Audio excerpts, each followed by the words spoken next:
కలింగరకాయ తొక్క, పచ్చిమిర్చి, పెరుగు పచ్చడి. కావలసిన పదార్థాలు: కలింగరకాయ తొక్క ముక్కలు 1 కప్పు, ఉప్పు 1/2 టేబుల్ స్పూన్, నీళ్లు 1/2 కప్పు, ఎండుమిర్చి ముక్కలు 2, పసుపు 1 చిటికెడు, ఆవాలు 1/2 టేబుల్ స్పూన్, నూనె 1 టేబుల్ స్పూన్, జీలకర్ర 1 టీ స్పూన్, కరివేపాకు 2 రెమ్మలు, పచ్చిమిర్చి 4, కొత్తిమీర తరుగు తగినంత, పెరుగు 1/2 కప్పు, పచ్చి కొబ్బరి తురుము 1/2 కప్పు.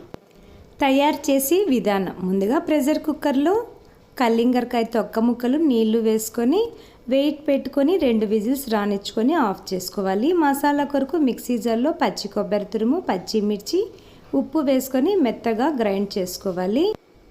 స్టీమ్ వెళ్ళిపోయిన తర్వాత మూత తీసివేయాలి. తర్వాత స్టవ్ పైన పెనం పెట్టుకొని ఆయిల్ వేసుకొని కాగనివ్వాలి. కాగిన తర్వాత ఆవాలు, జీలకర్ర, ఎండుమిర్చి ముక్కలు వేసుకొని వేయించుకున్న తర్వాత కరివేపాకు, ముందుగా ఉడికించి పెట్టుకున్నటువంటి కలింగరకాయ తొక్క ముక్కలు, మసాలా పేస్ట్, పసుపు వేసుకొని కొన్ని సెకండ్స్ మీడియం ఫ్లేమ్లో వేయించుకొని ఆఫ్ చేసుకోవాలి. తర్వాత చిలికినటువంటి పెరుగు, సన్నగా కట్ చేసుకున్నటువంటి కొత్తిమీర తరుగు వేసుకొని బాగా కలుపుకుంటే ఎంతో రుచిగా ఉండేటువంటి కలింగరకాయ తొక్క ముక్కల పచ్చిమిర్చి పెరుగు పచ్చడి తయారవుతుంది. ఇది చాలా టేస్టీగా ఉంటుంది. చపాతీ, రోటీ, ఇంకా రైస్ మిగతా వాటిల్లో కూడా చాలా బాగుంటుంది. మీకు నచ్చితే లైక్ చేయండి, షేర్ చేయండి, సబ్స్క్రైబ్ చేసుకోండి.